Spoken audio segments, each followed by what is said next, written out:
I'm Dr. Con Crane. I am Chief of Historical Services over at the Army Heritage Education Center. Hopefully you'll get a chance to get over there sometime during the next couple weeks. It's been called the National Treasure Beyond Value. It's the Army's archive. Hopefully you'll get there.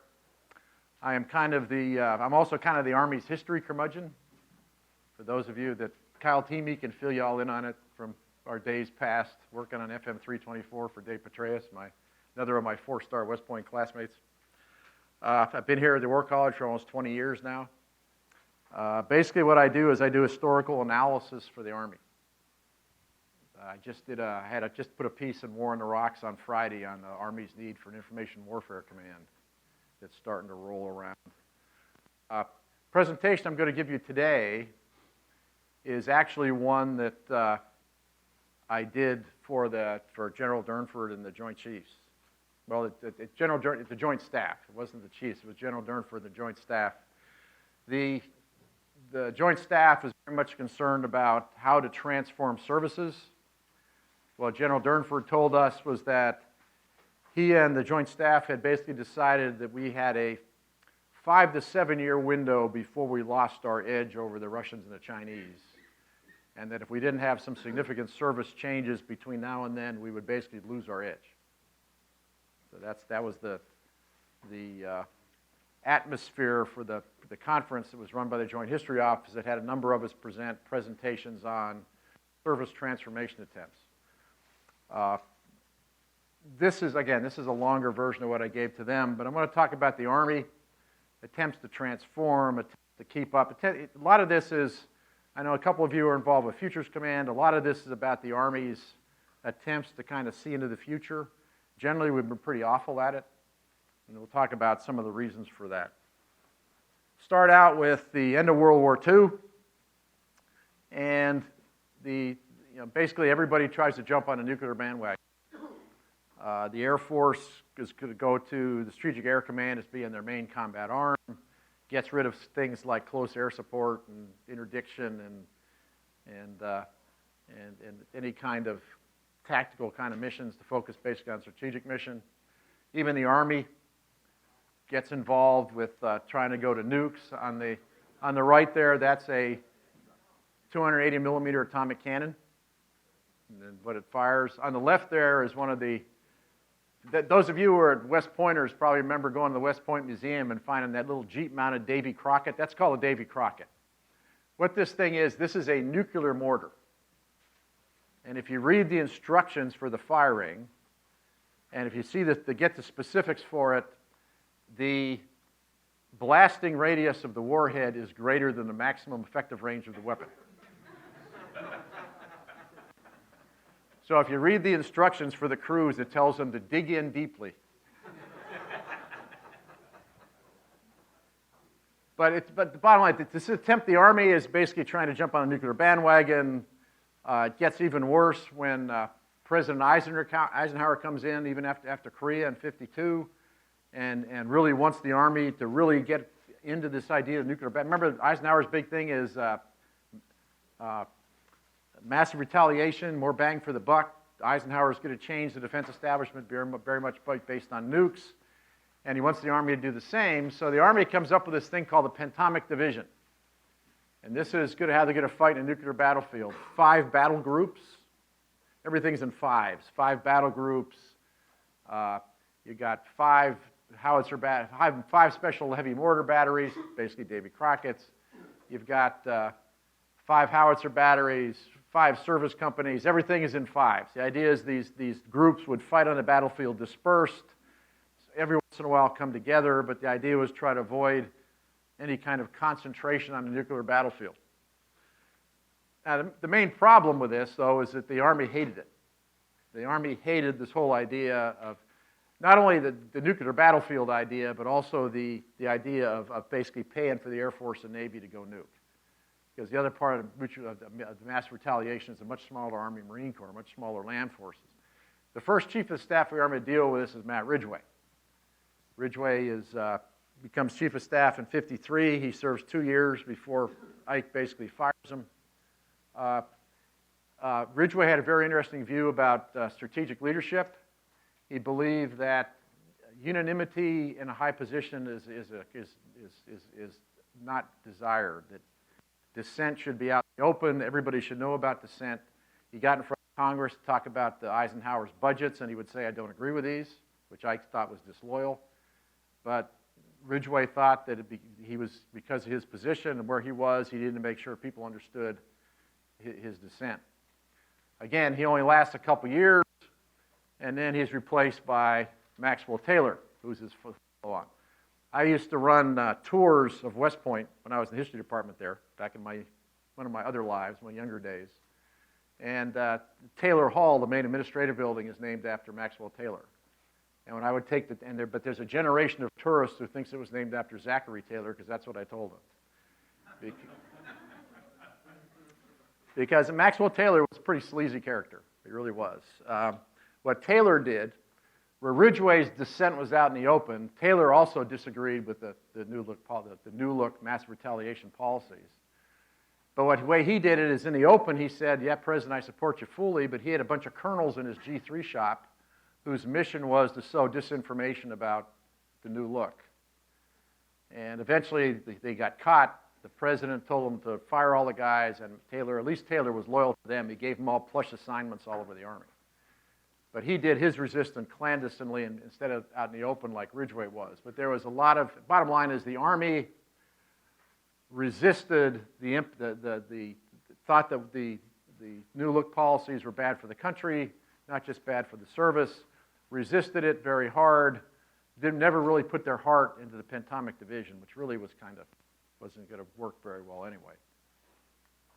Now, of course, after the Tomic gets swept away by the dynamics of Vietnam, and the Army gets embroiled in counterinsurgency, another mission that it really didn't like, and basically the Army comes out of Vietnam, and you got two choices as a service.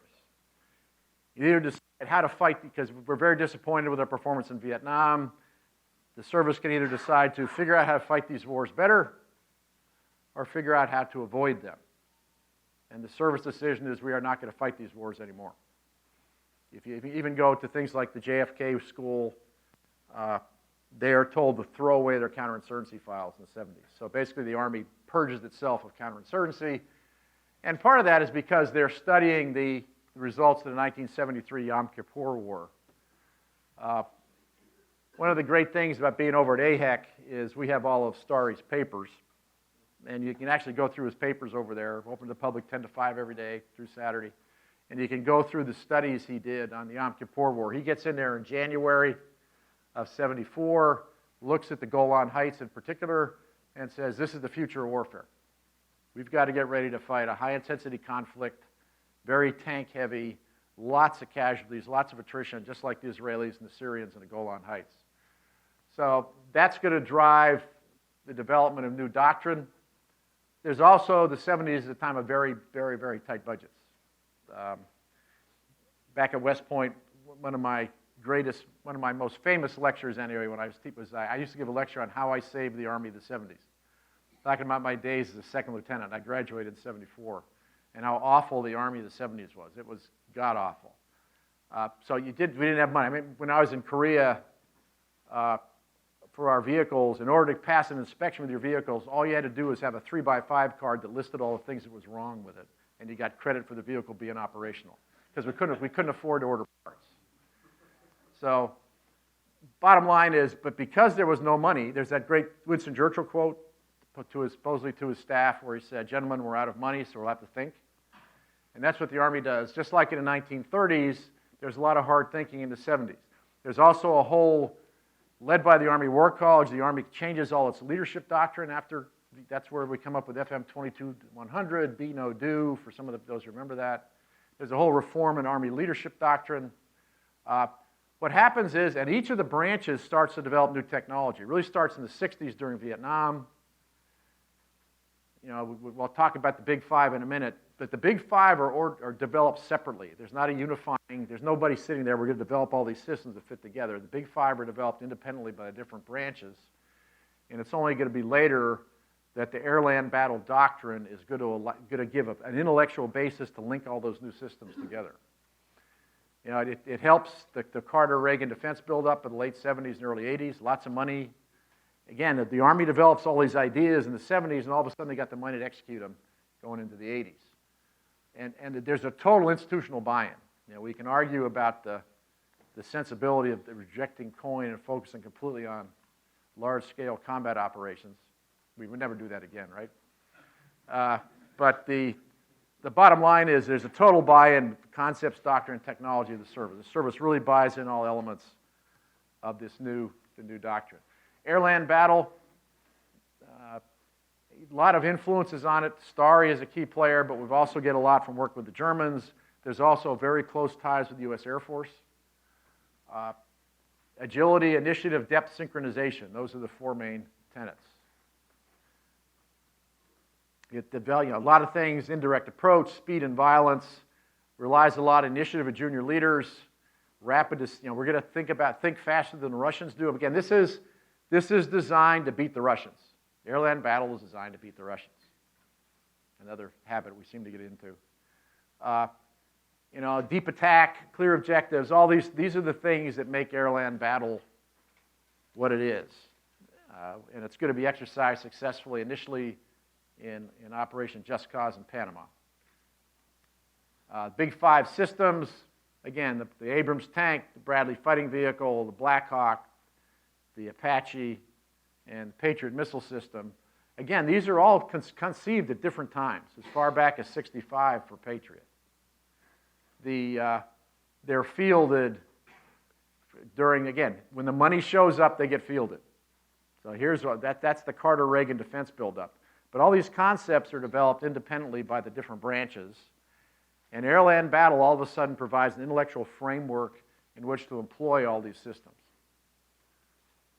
It's important to realize how it comes about, because we're going to talk about the Army misinterprets this later on. Now let's get into the 1980s. Well, even while the Carter-Reagan defense buildup is going on, it's not a good decade for the military. There's a lot of very embarrassing things happen. You know, it starts off with bloody debacle of the Iran hostage rescue mission. Probably most of you have seen the pictures of the destroyed aircraft and helicopters on the landing zone. It's a great embarrassment. It's followed by the disastrous intervention in Lebanon, the couple hundred Marines getting killed by a massive car bomb. The Grenada invasion kicks off in 1983, and you've got, we are successful in bailing the students out on Grenada, but it shows a lot of need for better joint operations. You know, my favorite story from Grenada, it's not just joint operations, it's service as well. My favorite story from Grenada was talking to two of them. It was basically a guy who was in charge of the Ranger battalion that goes into Grenada. And his first story was, he talked about the fact when the Rangers go in there that they've got, they're going to have to basically hotwire Cuban dump trucks to drive off the airfield. And he says, we had to do 2 weeks of training to train my Rangers how to hotwire those dump trucks. And he said, 10 years ago, I wouldn't have had to teach any of my guys how to hotwire a dump truck. So the Army was changing in the 80s. The other one, though, was that he was stationed a block away from one of the airborne battalions at Fort Bragg, and he didn't know who his follow-on unit was in Grenada. So he's out there in the middle of the airfield waiting for the follow-on unit in, and he knew that the follow-on unit is that airborne battalion that was a block away, but he didn't know it because they hadn't coordinated any of their planning. So the Grenada invasion, so we need to do things a lot better. There is counterinsurgency going on in Honduras and El Salvador. It's being done by the special operations people. You've got the Goldwater-Nichols Reorganization Act that is passed in the late 80s, which starts to create better joint environment. A lot of that is spurred by what happens in Grenada. You got the creation of Special Operations Command in '87, which has mixed results. It's better for SOCOM. It's not as good for the Army, because what it does is it's going to take all the irregular warfare expertise out of the Army. So the conventional Army is not really going to think about it until 2004, 2005, because now that all goes to SOCOM. But Panama is a great success of air-land battle doctrine, simultaneous assault of 27 targets at night, Everything went great until the post-conflict phase, when there's mass riots in Panama, that there's all kinds of problems with law and order, and all the commanders realized that we didn't pay enough attention to post-conflict. Another thing, of course, that we'll never have a problem with again. Now we get to Desert Storm. How many of you were Desert Storm people? Anybody out there? Got a few? Yeah, this, of course, is, you remember the hoopla, the great wave of euphoria over Desert Storm. You know, you probably read all of it. The resident course here, I don't know if they do a case study on it for the DDE, but the resident course actually opens with a big case study on Desert Storm. A lot of short-term success. All the new systems, the air-land battle doctrine, of course, it also helps that the Iraqis are very inept. But the bottom line is it's a great success, and everybody says this is a new way of warfare. Yeah, that the Russians do a lot of stuff about this. We've demonstrated a military technical revolution in Desert Storm. We talk about, is this another revolution in military affairs? Is this the first war of the information age? And really, we see this as the Army interprets Desert Storm as the first campaign of the post-industrial age. I would argue from a historian standpoint that if you put George Patton in charge of Desert Storm, he would have done the same thing. It's probably better, because he wouldn't let the Marines push the enemy out of the bag. But it would not have been unfamiliar to him. But the sense the Army has is this is the first campaign of post-industrial age. CSA is General Gordon Sullivan. He sets up a Louisiana Maneuvers Task Force based on, of course, the World War II model, and a whole bunch of new battle labs. And he has the purpose of shaking up combat developments and the pursuing of this perceived revolution in military affairs. We're going to have to fight war, you know, this technological euphoria. We're going to fight wars very different. He sets up two task forces. Force 21, which looks at 10 years out, about 2000. And then the Army After Next, which looks 30 years out, about 2020. And the idea is to kind of look at what warfare is going to be. Not surprisingly, they diverge, and they end up clashing with each other. The two groups don't agree on the trajectory completely where things are going. But the one thing they do agree on are a lot of erroneous assumptions. If you read they assume any future wars are going to be state-on-state. That future combat's going to be state-on-state. If you read the Reader's Guide for the 1990 300-5, which replaces air-land battle, it talks about exploiting, how is it actually? It's like virtually perfect intelligence is, I think, the phrasing. The bottom line is it assumes almost perfect situational awareness. And the other assumption about the new technology that's being developed is it's all going to be basically carried in C-130s and C-141s. It's all going to be air mobile. So you're going to be able to transport that a lot of different places. And again, the establishment of Special Operations Command really creates an intellectual bifurcation of the Army, where the conventional Army only thinks about full-scale, large-scale conventional combat, and any thinking at all about irregular warfare is handled by Special Operations Command, and that's only very small footprint stuff. So the intellectual bifurcation is really not healthy either for the Army or for Special Operations Command. Now, I got this. I was actually tasked to go to I was teaching at West Point. I was an academy professor there. I got sent as lieutenant colonel to CENTCOM to spend the summer there working with their planning staff. And I got this from one of their ORSA people. And this is Modern Warfare System Flow. You don't have to read a lot of it. I'll explain what this chart is. This is the Army's view of warfare in 1993, where warfare was going. Now, I'll explain the trails here. These are all about different technological developments and trends. On the first side, these are all the things that are increasing our situational awareness and our defensive capabilities. So basically, we have totally reduced vulnerability. That's what's happening to us. On the other side, these are all the changes we're doing in how to find the enemy, track them, target them. You know, enemy force structure becomes more vulnerable. Enemy vehicles and combat systems are destroyed. Enemy reverts to reverse slope defense. We maneuver to get at them, and the enemy is fixed, destroyed, and immobilized. So we are invulnerable. The enemy is destroyed. And the central trend here talks about the increased accuracy of our weapons, precision weapons. So basically, we have reduced target errors and reduced use of weapons. So basically, we all survive, they all die, and it doesn't take any weapons to do it. I mean, that's the Army's view of warfare in 1993. That's where we think warfare is going. And again, it's in the doctrine as well. Now, again, we have all over at AHEC, we have the General Sullivan's papers, and there's an interesting warning in here from General Hal Nelson, who was one of his top advisors, looking at what the Army was doing with Desert Storm and trying to read into the future. I believe the Army of Desert Storm is being taken as a baseline in 73 Easting. That's H.R. McMaster's battle where he wipes out an Iraqi tank battalion with his cav troop, is becoming the standard for measurement. The case seems too narrow, too poorly documented to serve as an adequate standard. The enemy's mission, equipment, and personnel status are still unknown. The close air support dimension is missing. Indirect fire is negligible. Counter mobility had little bearing. We have traditionally invented the standard scenario to reduce complexity in our simulations. That would be difficult to justify in a post-Cold War setting where MET-T variations introduce dramatic differences. So this is actually, Hal Nelson was the chief of military history for a while. He was a fellow historian, actually lives here in Carlisle. But his warning here is we can't use Desert Storm as an example of where the future of war is going to go a lot more different direction than Desert Storm. The possible scenarios out there are much more varied, much different, and we got to be prepared to go a lot of different directions. And it kind of, to build up, but this is a chart of, again, I'm sure a lot of you lived through this as well.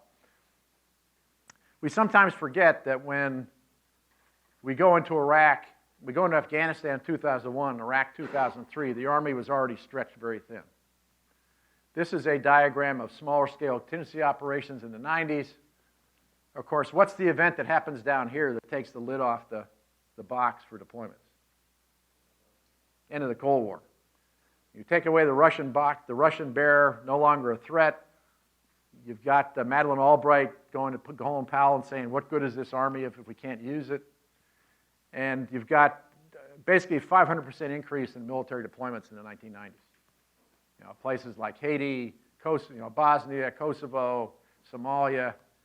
But there's a 500% increase in the use of military force around the world.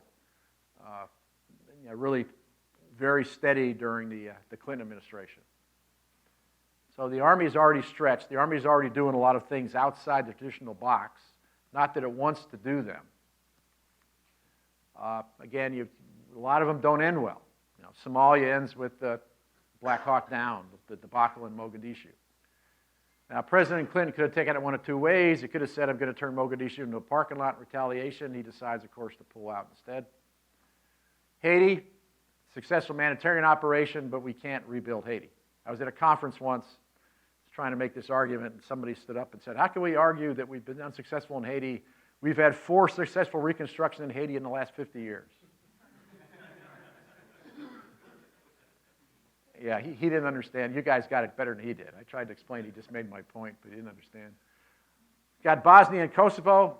Again, those interventions can achieve stability, but they didn't change cultures.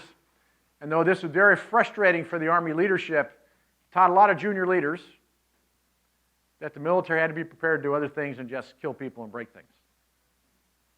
And that's going to help fuel a lot of the change that happens when we get back to counterinsurgency in the early 2000s. Now, General Eric Shinseki comes in, the Chief of Staff of the Army in the late 90s.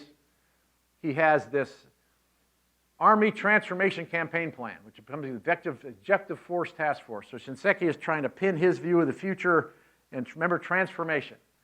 And what's the first thing he does as part of this transformation program that you all live with today? The Black Beret, one of the greatest disasters in Army history. He actually had a historian at one of his early meetings about the beret that told him, don't worry, nobody will complain because the Rangers can revert to the Derby hat they had in World War II. I don't know where that came from. There was no Derby hat, but that somebody told the Chief of Staff he believed it, and he was completely surprised by the backlash about the beret. I remember I got a bunch of slides when they made that decision from a bunch of my friends in Britain. And it was basically a picture of all these Frenchmen surrendering in berets. And he says, welcome to this community.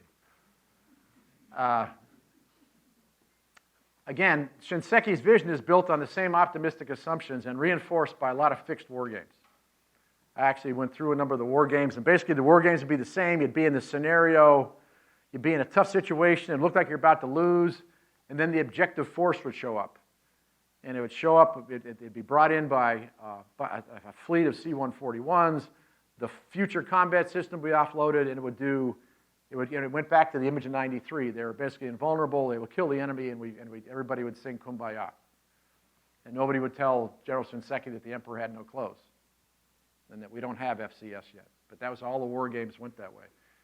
He sets up a new future center that later became the Army Capabilities Integration Center. Now we're going back to calling it the Futures Command again.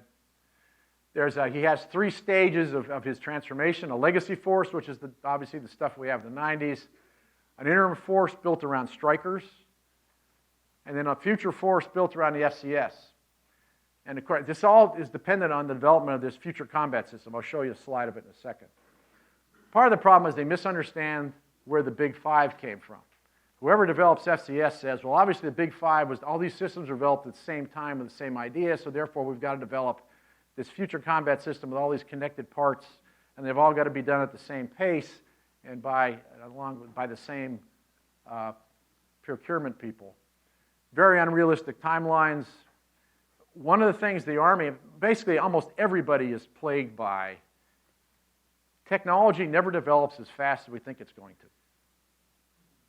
We always expect new tech. There's a great, I didn't put it in here, but there's a 1974 issue of Army Magazine which talks about the future soldier. And there's this great picture of this future soldier with his new uniform and his new weapon and his Kevlar helmet, and he's got little pockets on his uniform, which are for his cigarettes. This is 1974.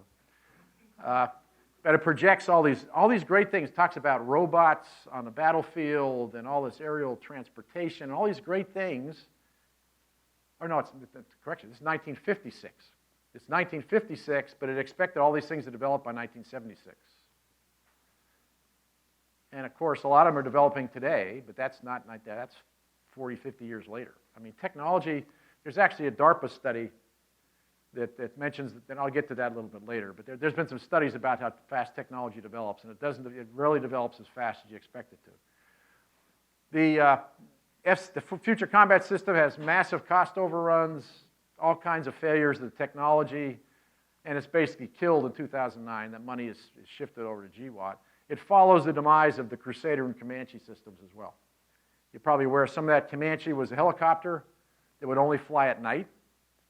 It's actually killed by Dick Cody, who's the Army G3, who realizes that for future warfare, a helicopter can only fly at night. It's probably not going to be overly useful. The Crusader is a little more problematic. We actually needed Crusader. And we feel the lack of Crusader in 2003 going into Iraq. Crusader is basically a significantly longer range artillery piece than what we have today. It's very similar. If you know anything about any artillerymen out there, you know some of those South African artillery pieces that have really long range. That's what it would have been like. But again, it gets canceled. We have to end up with short-range artillery pieces, and we end up using MLRS, the multiple launch rocket system, where we probably should have used artillery. There are some legacies. Striker vehicles and the whole modular force is really a spin-off of the Shinseki vision. This is a future combat system. Combination of manned systems and unmanned aerial vehicles. There's all kinds of drones. Everything from helicopter-sized drones to multiple drones with a lot of loiter time, use of satellites. All these vehicles are able to be carried in a C-130, theoretically. You've got all kinds of unmanned vehicles as well. The dilemma about the manned systems was all the manned, in order to fit in the C-130, they had to be very light armored. The idea was that you couldn't need a whole lot of armor because your situational awareness would be almost perfect. They never envisioned something like an IED. But that was the vision of future combat system, was you wouldn't need much armor because of the situational awareness, which obviously we've learned the hard way in Iraq wasn't going to work anyway. But again, this basically they never get the technology to meet expectations. and eventually fails and is canceled. Now we get into Afghanistan in 2001. A lot of you, of course, I'm sure saw this as well. Again, what it does is remember, Secretary Rumsfeld had a transformation division of his own. You know, it's ironic that of all the services, when Rumsfeld comes in as Secretary of Defense, the Army was the one most focused on transformation. And Rumsfeld and the Army never hit it off. His vision was far different. He thought the Army were a bunch of slow-footed curmudgeons. What happens in Afghanistan, it reinforces Secretary Rumsfeld's transformation agenda, which is fewer ground forces, reliance on a small footprint, few special forces guys and air power. Again, sets a bad precedent for what's coming up in Iraq. I talked to one of the planners for Afghanistan, and he said this was a strategic movement to contact. What does that mean? In common language, we didn't have a clue what we were doing. I mean, really, it was. They were told to go into Afghanistan. They went to Afghanistan. They had no idea what was going to happen, and all of a sudden the Taliban falls. And you're scrambling to try to rebuild a country. You know, we complain about that there was a lack of Phase 4 planning for Iraq. There was absolutely zero for Afghanistan. No one had any plan whatsoever for the Taliban to fall as fast as it did. But again, that reinforces Secretary Rumsfeld's agenda, though. Yeah, this is the way to fight future war. If you give me a couple dozen special forces guys and all the bombers you want, and we can beat anybody. And he actually will send Doug McGregor to CENTCOM to try to persuade Tommy Franks to invade Iraq with 15,000 troops. He says that's all you're going to need. 15,000 guys and air power, we'll conquer Iraq. Now, we all know one of the big problems with Afghanistan is that this is a great cartoon. This is February 2003, right before we go into Iraq. Obviously, this is an Afghanistan barn building. The troops are putting up this little Afghanistan barn, and then time to come help rebuild Iraq. And there's a little quote in the bottom here. It says, "Be sure to remember what you learned here." We did. I mean, one of the things about the military is the military learns quick, but it forgets even quicker. And we remembered all. And bottom line is, of course, this barn's going to fall apart. We waste a 4-year lull in Afghanistan and don't do anything, and of course the Taliban will come roaring back, and we know how that goes. We get back to Iraq in 2003, and again, this is an army that's focused on large-scale combat operations. And we have great initial success, but we all know about what happens in the aftermath, what helps fuel this insurgency. One of the things that, I don't know if any of you had a chance to read the Chief of Staff's Iraq study that just came out last year. I recommend it. It's very long. It's available on the War College website. I recommend you read it. It is probably the best piece of official history I've ever read because it's brutally frank. I mean, it's brutal. You will not feel good about reading it because it talks about all the mistakes we made. But one of the things they point out is in 2005, General Schumacher decides it's time to turn the Army into a modular force. That's the new vision of the future, this modular Army. And so what he does is most of the active duty force is taken off of cycle to get turned into a modular force, which means that mostly just Guard and reserves are left in 2005 to go to Iraq, which is the most critical year for development of that country. That's when they're having major elections, the insurgency is peaking. And if you read that study, you'll find out how disastrous that particular decision is. It has major implications for what happens in Iraq. The hasty elections just solidified divides. We probably did elections too soon. But eventually, you're going to achieve a window of stability from and I'll talk a little about the new counterinsurgency approach that comes up, the surge of forces in 2007. So you create a window of stability in 2007 with Petraeus and the surge, but the Iraqi leadership doesn't take any advantage of it. And it's not just the fact that we pull out our military forces in 2011. We also withdraw most of the embassy staff. I mean, there's a lot of things going on in Iraq at that time. A lot of you were probably over there. There was not only the fact that the military was brokering pieces all over Iraq, the embassy staff was all over the regional, helping the regional governments. It was linked up with all the different elements of the Iraqi government, trying to mentor them on how to be a democracy. President Bush was talking to Prime Minister Maliki every Monday about how to be a good Democrat, a democratic leader. And that all falls apart in 2011, and we all know where Iraq goes. And everything in Iraq falls apart. And eventually we all go back. I don't know if any of you guys were involved in Operation Inherent Resolve, but you know, we just had to go back and fix the problems again, especially around Mosul. A lot of you are aware of the new coin approach, and if anything is wrong here, blame Kyle Teamy. He was on the writing team with me to do it. I ran the writing team for General Petraeus. A population-centric approach. You know, success is achieved when people accept the government was legitimate. You still got to kill or capture enemies, but you got to apply force much carefully. Again, you guys know this. You got to apply force very carefully in these kind of wars. You don't want to kill 5 insurgents, you create 50 more. Military force doesn't win. You got to have a lot of other things happen too. We're always fighting away games. Host nation has to win their own war. We all know about, you know, this is where Kyle was a key player. We convinced the Army that intelligence gathering for people's war is a lot more complicated than just figuring out orders of battle and where the next hill is. That it's really more cultural anthropology. Campaign design is required. You guys are going to live with campaign design. Our field manual was the first one to use it, but war is complicated these days. You've got to identify the problem set before you can develop a plan, and that's what campaign design does. You've got to disaggregate your enemies and your friends. Managing information is critical. Perceptions are reality. Main theme of the doctrine is learn and adapt. The idea of lines of effort comes out of our doctrine as well, part of that campaign design. But a lot of what we talk about is really counterinsurgency, is really modern warfare. It's what modern warfare among the people is all about. And that's what I've been trying to warn people. We can't throw all this out, because if warfare among the people, you got to do that stuff. You guys are going to get all this in your course, this idea of campaign design. The purpose of campaign design, which looks complicated, is basically, when I was in the Army in the 1970s, I knew who the enemy was. It was the next Soviet motorized rifle regiment coming over the hill.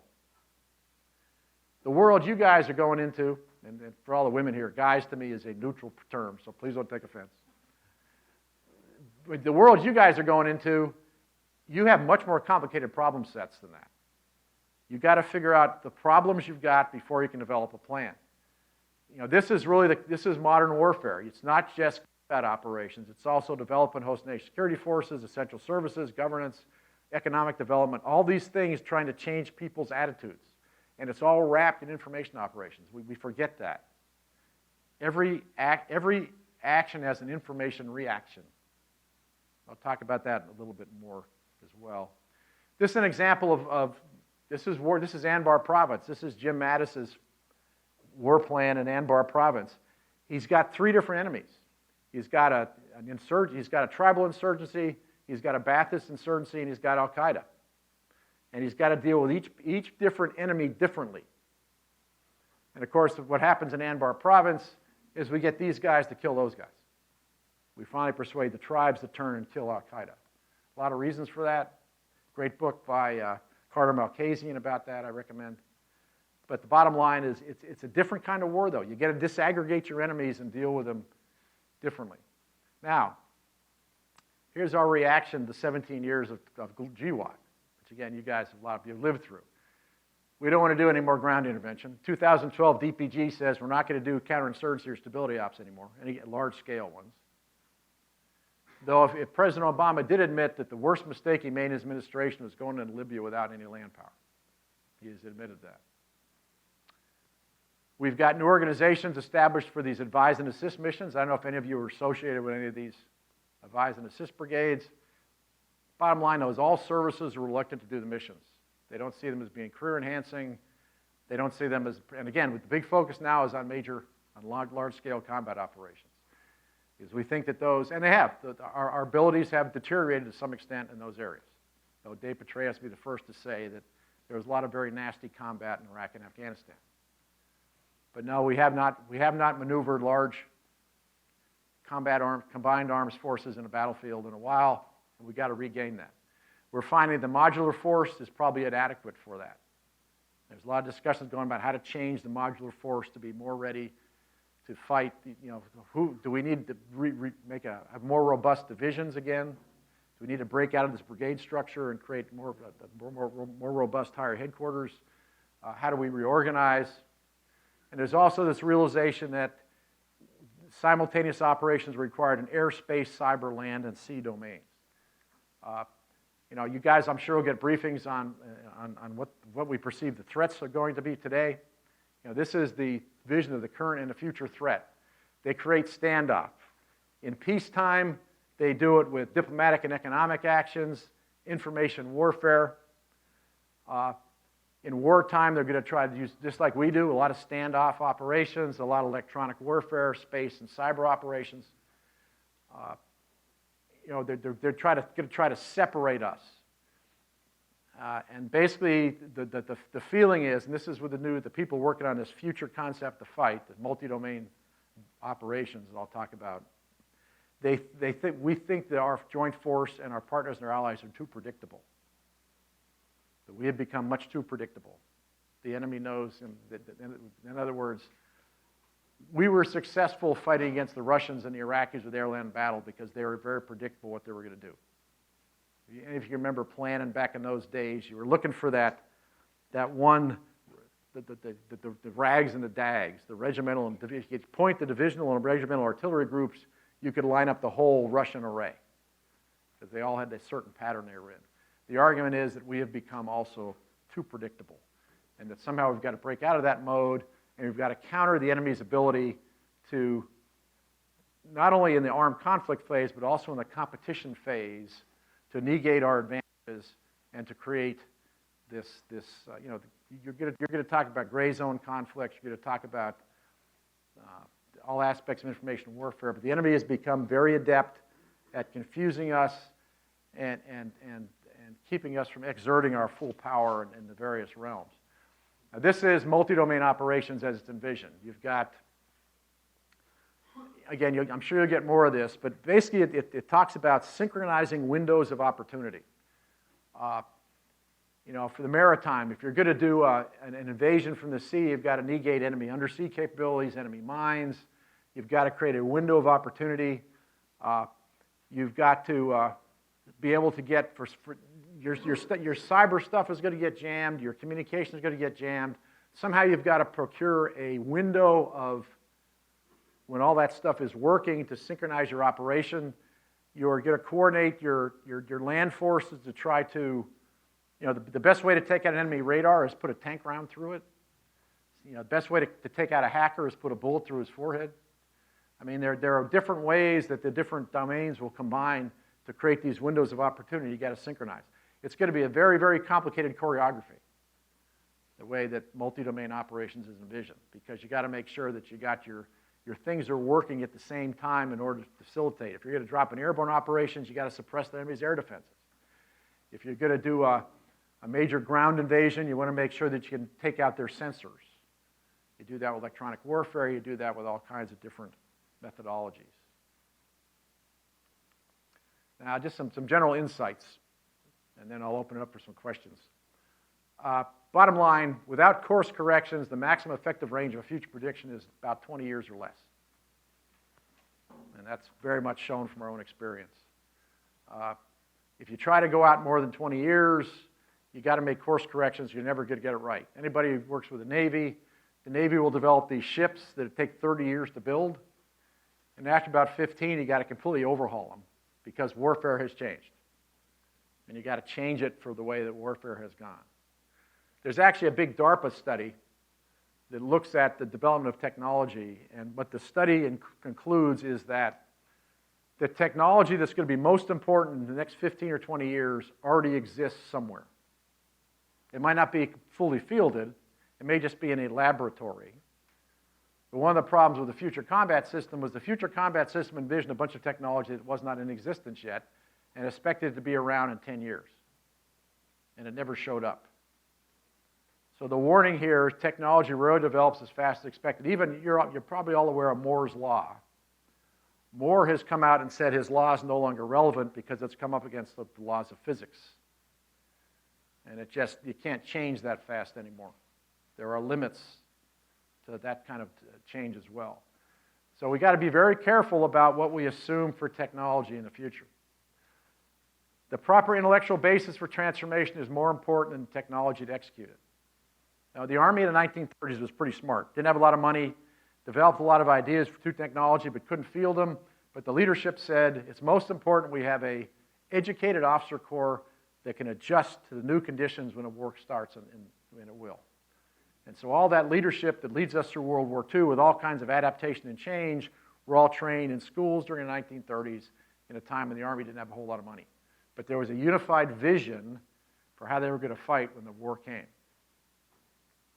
You've got to have a clear vision for total institutional buy-in for transformation. Arguably, the Shinseki vision was really never clear for those of us trying to execute it. And there, again, I remember I had a student in my seminar one year who was a FCS analyst, and she was introduced. We went around the table. You go through that first session where you introduce yourself around the seminar table. She got up and she said, "I'm so-and-so. I work for the Future Combat System. Please kill it quickly." And she basically, she saw it as a big money laundering exercise. Mission creep is a self-inflicted wound. We're always going to do non-traditional stuff. We love to focus strictly on large-scale combat operations, but we're going to do a lot of other stuff too. And we got to expect to do it. We should not be surprised. There are two kinds of warfare: asymmetric and stupid. H. Army Master quoted me on this all the time, so I always throw this in. Enemies never fight the way we want or we expect. So the guarantor of success is intellectual readiness. I had a big battle with General Milley, which I lost, to try to get him to change his readiness guidance to talk about intellectual readiness along with the other kinds of readiness he talked about. One of the reasons you are all here at this course is to build that intellectual readiness. We're going to get surprised. We always do. War is going to go different directions. But if you're intellectually prepared for it, you will adjust. My own personal fight I'm doing right now is this. I think multi-domain operations does not talk about the information domain. Not in enough detail, not for us. It doesn't talk about synchronizing the information domain. We have let the cyber guys screw up the information domain. Cyber is a subset of information warfare, not the opposite. I've actually persuaded Cyber Command of that, and they're actually going to try to change their name to Information Warfare Command, I think, in my last conversation with leadership. But anyway, this is a big, we really got to look at the information domain, and it's going to take a lot of reorganization to do it. If you look at the 12th Army Group in World War II, the 12th Army Group had their public affairs and PSYOPs people together because they understood that everything was connected. Doesn't mean that you put out a lot of false propaganda with your public affairs, but that you can weaponize the truth too. Our enemies right now are much more adept at this total information campaign than we are. We've got to do better at it. And again, I think part of the problem is understanding that cyber is a subset of information warfare and not the opposite. And psychological operations is part of everything. In the early 90s, Special Operations Command persuades the Secretary of Defense to give them psychological operations. That was a major mistake. There actually was a DOD study at the time that said this is stupid. If we take PSYOPs and stovepipe it in special operations, people are going to forget that every information action has a psychological operation component, whether it's military, civilian, or whatever. And I think that's one of the reasons our enemy's been able to outmaneuver us so much in the information realm, because they understand that, and we have stovepipe PSYOPs in this little piece of Special Operations Command. So we got to remember that. PSYOPs is part of everything. And this, fake news has always been around. It's not going away. At the same time, we can be first with the truth and use that to our own benefit. But that's another part. As we talk about multi-domain operations, we got to consider the information realm as well. Okay, I've got about 8 minutes or so for questions, a little more than that. If you ask a question, please push the little button on that microphone so the microphone goes on, because this is all being taped and recorded. Any questions from anybody? Yes? Hey, sir, looking at multi-domain operations and the issue of PSYOPs, a lot of it seems like our enemies are not so much attacking our capabilities, but more of our culture, the way democracy is. We'll never be secretive like Russia or China. We're very open, so we'll always be predictable.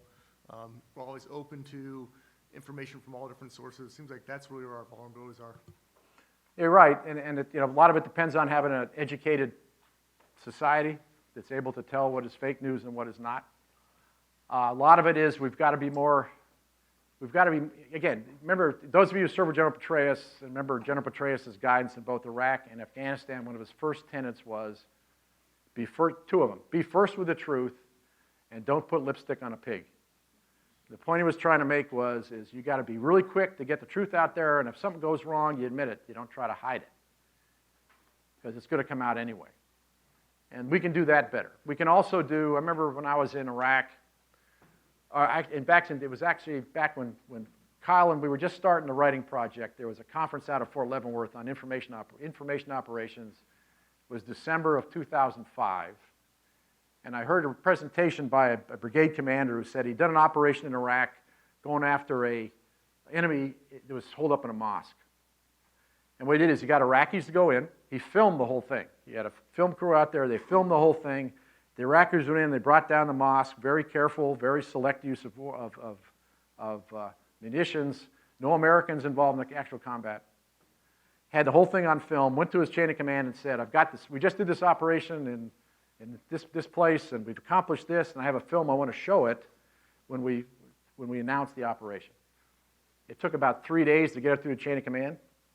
12 hours after the operation, the insurgents had video up on the web showing killing of women and children, the burning mosque, and it took 3 days to get the film out. And by then, the Americans actually must have, this has been fabrication, this isn't retaliation. You lost the narrative.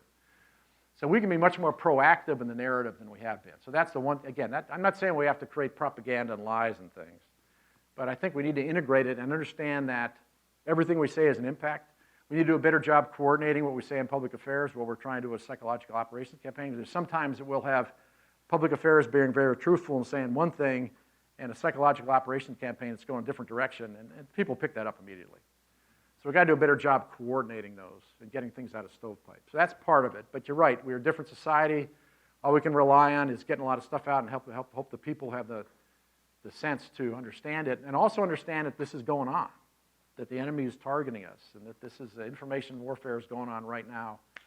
And those of us who are teachers, just make sure we got to convince our students not to trust the internet. Good luck with that. Yes, any other questions? Yes, just push your button. I'm the director of course development for Army Civil Affairs and Psychological Operations Training down in Fort Bragg. Lucky man. And I'm in DD Seminar 19. So we're already modernizing towards large-scale ground combat operations, which arguably is a tail event. It's high risk, low probability. We already spend more than our next 7 competitors combined on defense.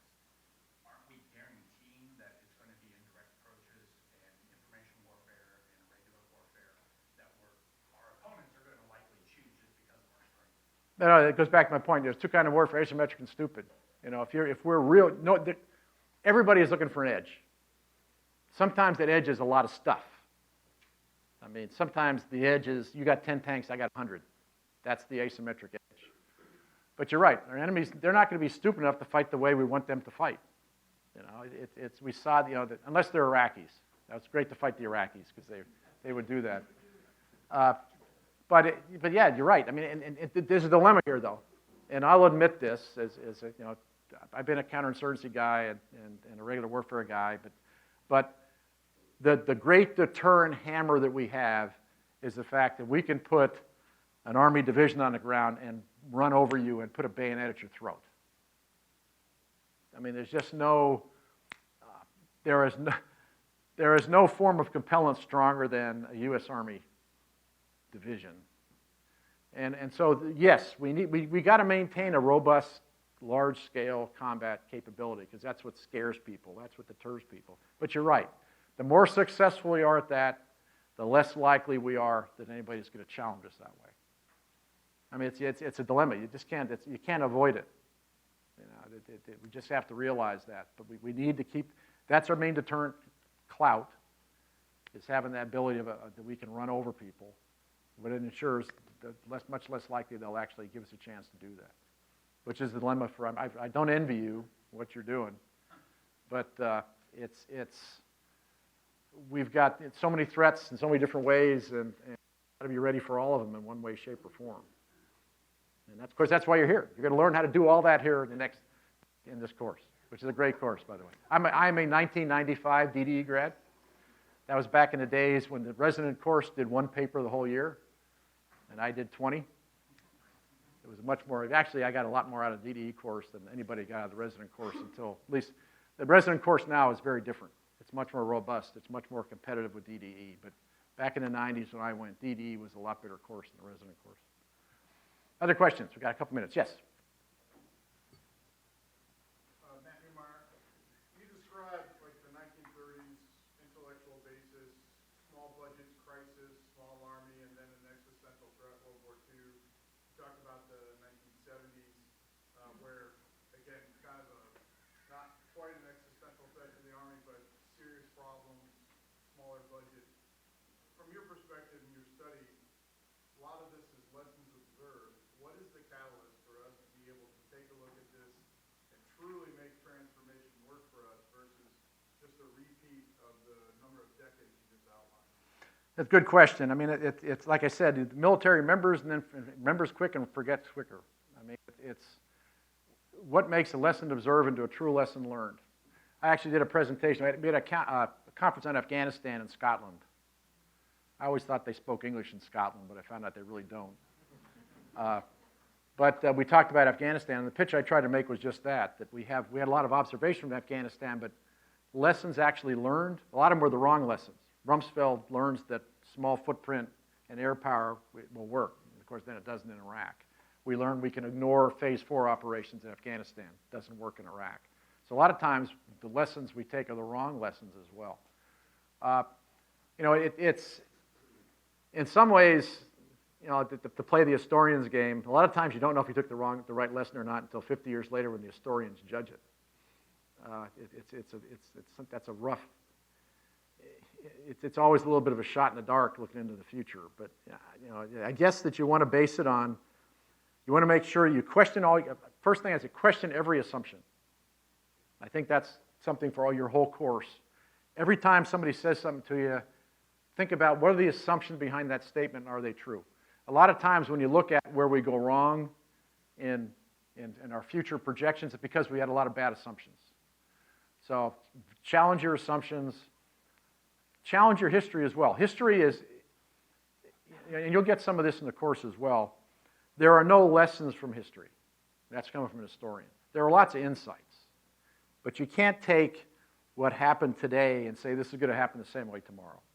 You know, what we try to do, we look at Desert Storm and we say, by God, we did this in 1991. We're going to do it again in 1993 and 1996 and 1997.